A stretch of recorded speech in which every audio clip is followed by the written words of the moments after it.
These fitness drug influencers, they need to be deplatformed. Not by tech companies, by you. Because every time you watch them, you follow them, you engage with them, you are in fact supporting a lifestyle built on drugs, drug abuse. So my question to all my natural guys out there, do they actually represent your values? Is that really the standard you want to follow? Is that really your role model? Because if you believe in being drug-free, you need to realign what and who you consume. So, in this video, I'm going to give you 5 reasons why you should stop giving these influencers attention. And real quick, let me preface. These are my opinions, guys. Okay? Oh, well. If you don't like it, don't watch it. Or, talk your shit in the comments how much you don't like me. Oh, you're so judgmental. Nah. Well, too bad. And you want to know what's super fun about this video today? I am filming this, you won't see it on this day, but I am filming this on 4/20. Yay! Oh, so amazing. Love that stupid fucking holiday. Not holiday, but drug holiday. That's what you can call it, right? It's a holiday to some people. It's a shit day for others. So, okay, before we get into this, I want to explain how we actually ended up here, okay? It's really as simple as this. The drug users with abnormal physiques get the most attention, and that attention gets confused with credibility. So now the masses look at them and think,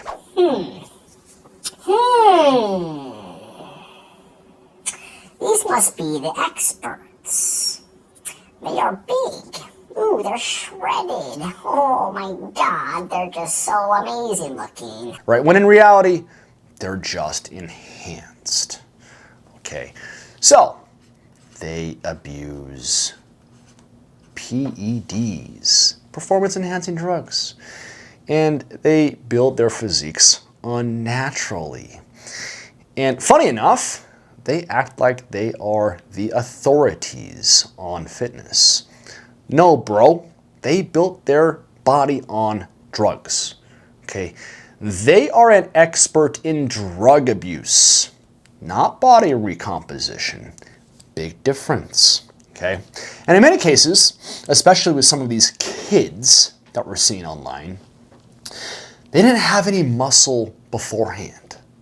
The only way they were able to add size was through exogenous drug abuse. Not to mention, a lot of these guys taking stuff, they're my size. It's kind of funny. I mean, some of them are bigger, of course, right? But hold up, you're taking drugs to be my size? Bro, I mean, come on. I mean, I'm not saying I'm big. I'm not saying that, okay? Punk Johnny 5'9" in the fucking comments. You're small. What are you talking about? You're so small. I'm not saying I'm big, okay? I'm not saying that.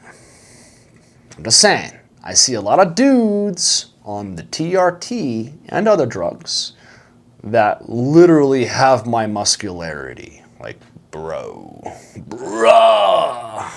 what is going on, okay?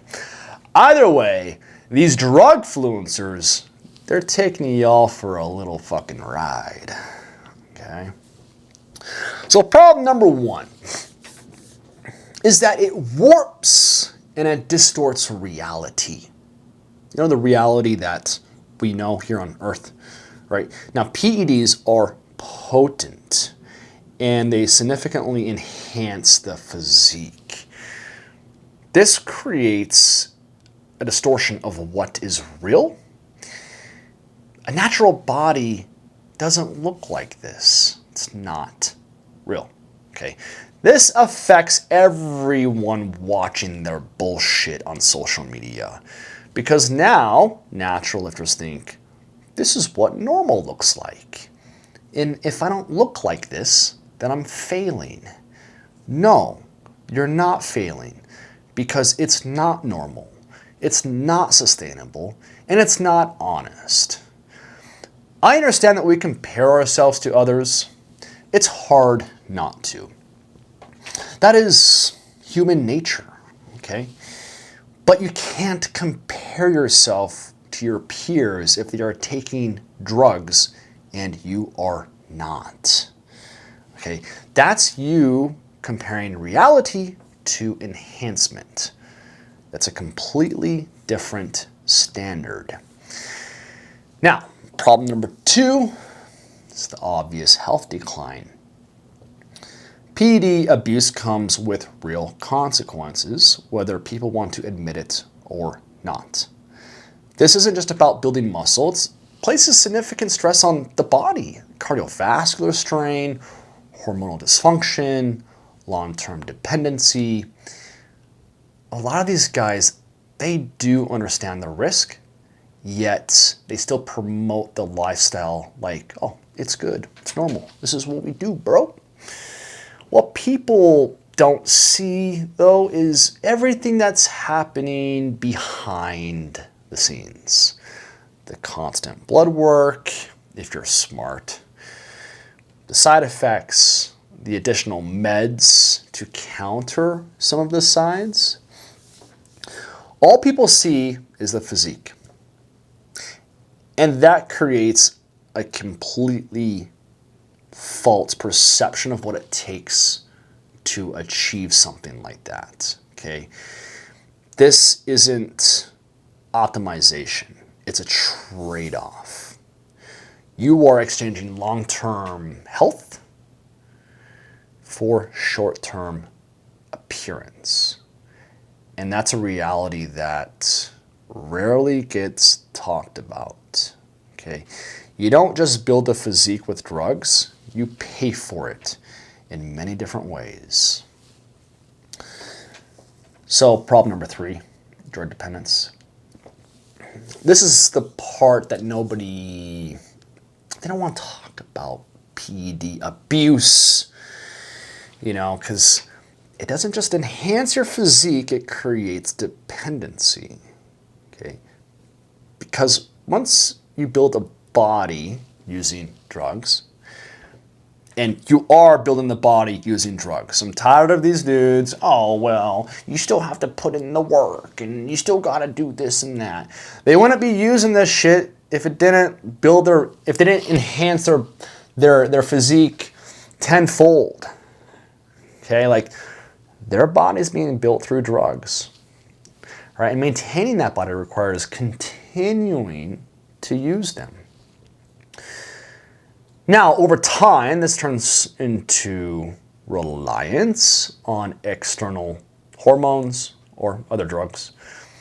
And with testosterone, suppressed natural production. Basically, a system that no longer functions the same without the drugs. Okay, so you are literally, you become this slave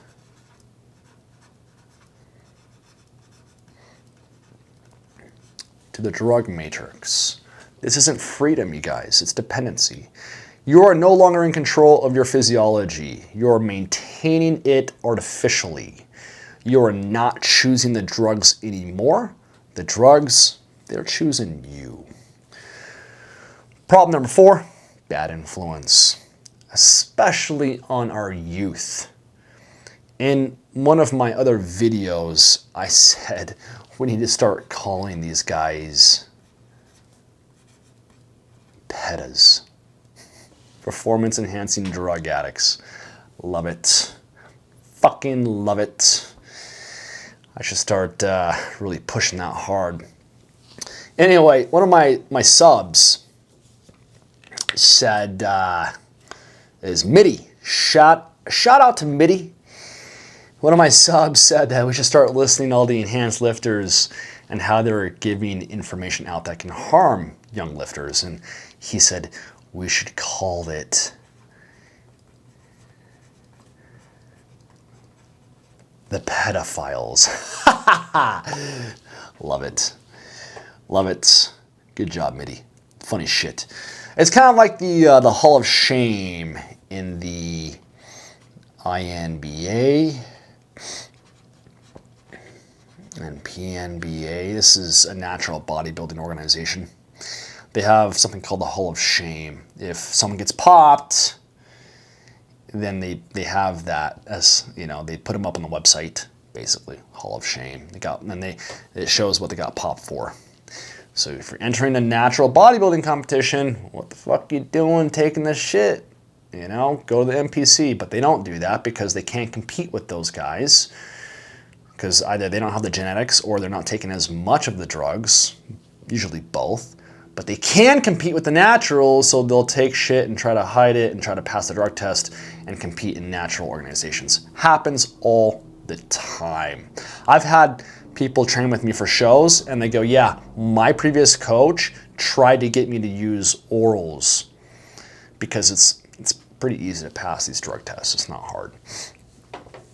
But that shit happens all the time in natural competitions. Okay, so a lot of these people that you see that are competing naturally, a lot of these people, if it's too good to be true, naturally, it probably is.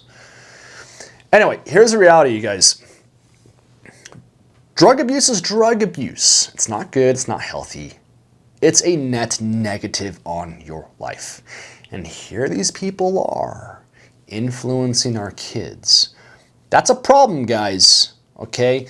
Look at, case in point, Boston Lloyd, that kid who died. He was running a lot of performance-enhancing drugs through his body. He was pushing limits with it. Who knows what else he was doing. But my point of bringing him up is his parents were bodybuilders, and his parents were drug abusers. You can look those photos up. You can type in Boston Lloyd. You can see what he looked like. You can type in Boston Lloyd's parents. You can see what they looked like. They were pushing that on him. Indirectly, as a kid, and probably directly as he got older into adolescence. You know, they probably were dealers to him. I don't know. I'm not claiming that. It's just what I think is a possibility. But for sure, you know, this little boy growing up, and his mom and his dad are bodybuilders, and they have abnormal physiques, and they're taking the shit. It warps the mind. That becomes normal. And he had bad influences. His parents were bad influences on him. And he grew up into that bodybuilding world, and he was using shit, I'm sure, when he was a teenager. And when he became an adult, he started pushing the envelope, and he died because of drug abuse. You will never in a million years convince me that his parents were a good role model to that kid. They were bad. They were a bad influence. They were bad role models, period. And this is essentially what I'm talking about here. Okay, these people are pushing negative shit. They're pushing drug abuse on our kids. And either indirectly or directly. Because indirectly, it's just, you know, they have a social media platform that they're pushing their own physique and their competitions on, or they're actually talking about drug abuse. This is how you do it. This is how you do it the safe way. It's bad, guys. Now, number 5, it promotes a shortcut culture. Okay.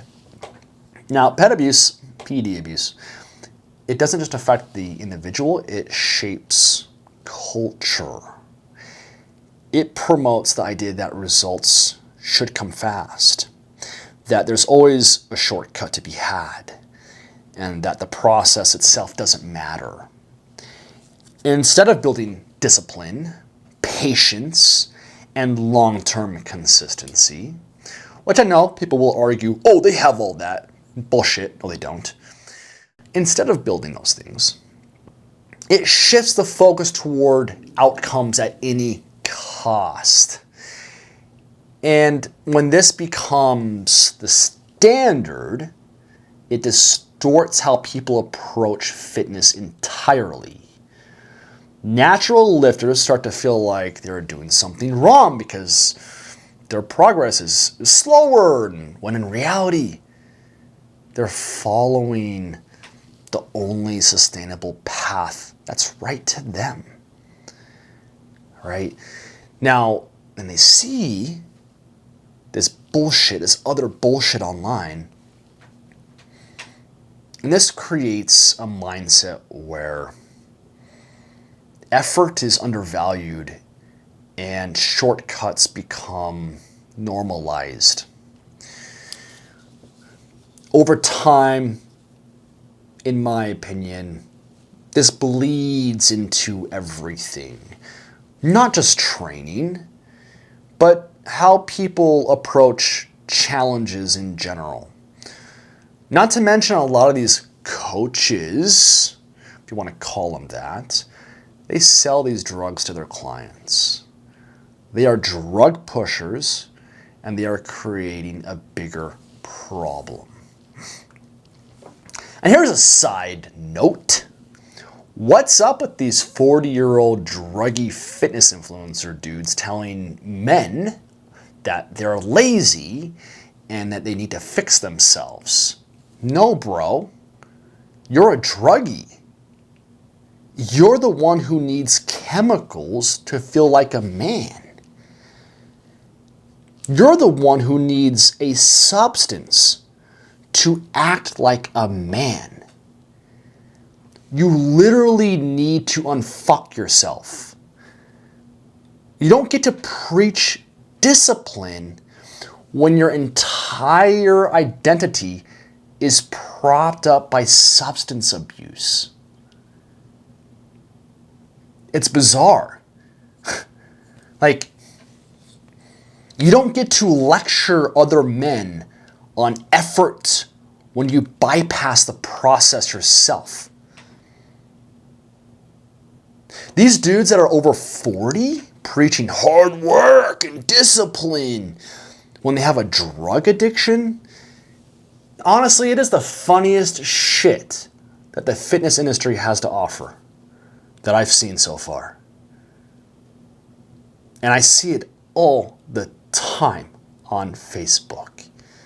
These dudes that are putting other dudes down, and it's like, bro, you are literally a drug addict.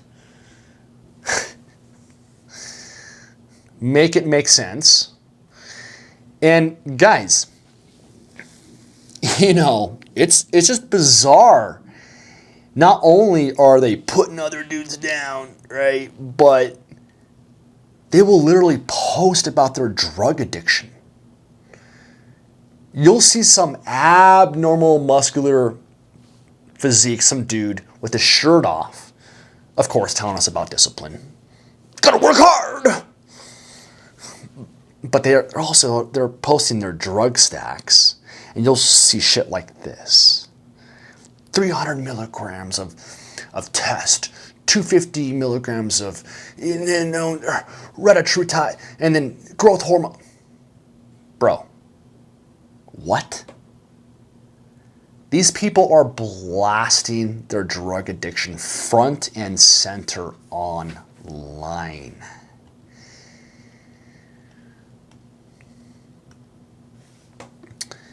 And imagine this in any other drug context. It's like someone posting a picture of their booze and their crack pipe and then writing a post about what they do on a daily basis. Crystal meth, 1 ounce of fentanyl, pre-bed, fat joint. Like, what the fuck? Most of us don't call that discipline or self-improvement. We call that a drug addiction. But in fitness, the dudes get a pass. It gets rebranded as optimization. It gets cheered on by the people on social media. Good job, bro. Wow, hard work, bro. Such dedication, bro. Wow. Yeah. Dedication to being a drug addict. A spade is a spade, guys. It just is what it is. But make no mistake, the same drug mentality around party culture. It's the same shit. This is why a lot of guys that get into the PED abuse, they come from this party culture. They were drug addicts in this other world prior. It's very common. It's the same drug mentality as party culture. People glamorizing drug use and talking about it like it's cool, like it's normal, like it's part of their identity. It's not. It's not cool. It's fucking stupid. Okay? Drug abuse is fucking stupid. But it's cool to them. You know, just like people brag and think it's cool to use party drugs, these clowns are out here doing the same thing on social media. You aren't cool. Neither side is cool. You are a drug addict. Drug addiction is a stupid decision. It always has been, and it always will be. It doesn't matter what the recreational drug is. So that said, guys, check out my drug-free community. Of course, Natty Aesthetics. We don't do this shit. Okay, personally, I don't do anything. I'm drug-free through and through. I've never even drank booze. Okay? I'm straight edge. I believe it. I believe in being drug-free. And obviously, I have strong opinions on it. It is what it is. Either you like it or you don't. Either you're on board or you're not. Don't give two fucks. Just is what it is. Right? So tap that top link and let's get you some training. Okay? We're going to stay drug-free through and through forever. So if you're on board, let's go.